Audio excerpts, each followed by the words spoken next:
Hello. In this video we're going to be looking at how to evaluate logarithmic functions. In order to do that, we should make sure we keep in mind our exponential properties. So remember, a to the 0 is going to equal 1. A to the x times a to the y will be a to the x plus y. A to the x divided by a to the y will be a to the x minus y, and then a to the x to the y power will be a to the x times y.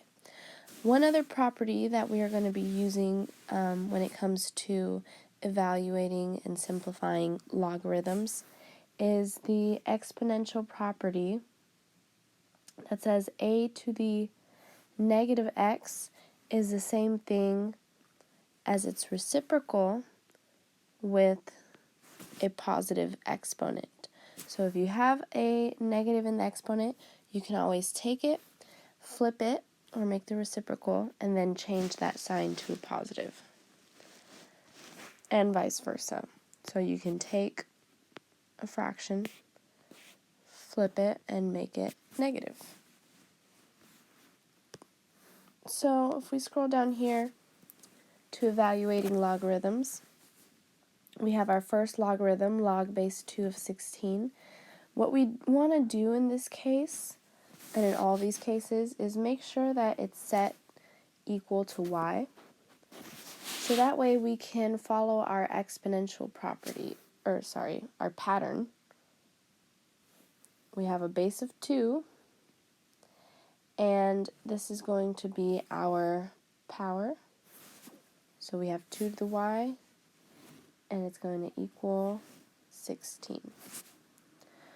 So what we want to do in order to solve this, we want to think to ourselves, when we have the number 2, what can we raise it by to give us 16? If we think about our powers, 2 to the 4th power is going to equal 16. So that means y is equal to 4. So our answer here is 4. Log base 2 of 16 is equal to 4. So you can always look into your logarithm and think 2 raised to what power gives me 16. And in this case, 2 to the 4th power equals 16. Number 2, we have log base 5 of 1 over 125. So I'm going to go ahead and set that equal to y, so that now I can follow the pattern to take my base 5, raise it to y, set it equal to 1 over 125. And in order to solve for y, I want to get the same base on either sides of the equation. So I have a base of 5 here. I want to think to myself, how can I get 125 to have a base of 5? Well, I know that 5 to the 3rd power is going to equal 125, so I can replace it with 5 to the 3rd. And then I still have a fraction here, and this is just a regular base. So what I want to do is rewrite this. We have 5 to the y on that side, and 1 over 5 to the 3rd power is the same thing as 5 to the negative 3rd power. And now we can see there's the same base, so that means these have to equal each other. That's our 1-to-1 property. So we know y is equal to negative 3, and that's going to be our answer. Number 3 is very similar. We can set this equal to y, and we set up our exponential. 3 to the y is equal to 1 over 27. We want to think same base. How do we get the same base? Well, we got a base of 3 on one side, so I know 27 is the same thing as 3 to the 3rd power. Now we have the same base, but this one is a fraction, so I need to write it as a non-fraction, which means we make that exponent negative. And now again, now that we have the same base, we can set the exponents equal to each other, and we see our answer is y equal to -3. Our next one here, number 4, we can go ahead and set that equal to y. Set up our exponential. 17 to the y is equal to 17. So on the right hand side, even though we just have 17 written, remember any number is always raised to the first power. So we've got the same base on both sides.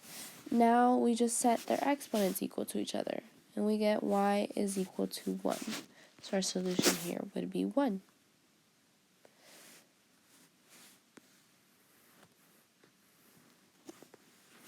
This next part, we're going to be using some basic properties of logarithms. We have log base b of 1 is equal to 0.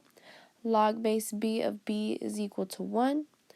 Log base b of b to the x is equal to x. And this is just showing that when you plug one inverse into the other, they're going to cancel each other out.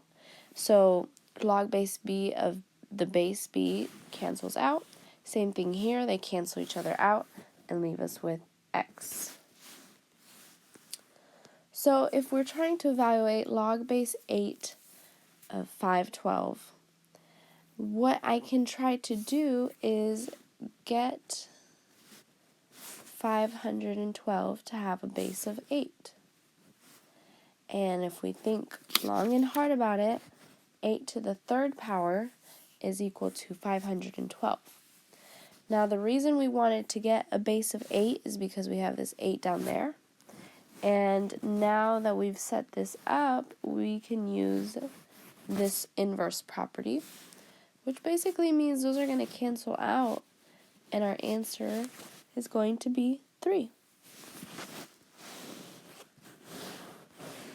Our next problem here, we have an exponential problem here, 22 to some power, and in that exponent we're plugging in log base 22. They have the same base, so they get to cancel out, and we get 15.2. And our last one here, very similar to number 2, we've got a base of 7 in the exponential and a base of 7 in the logarithm. So they get to cancel out, and our answer should be 4.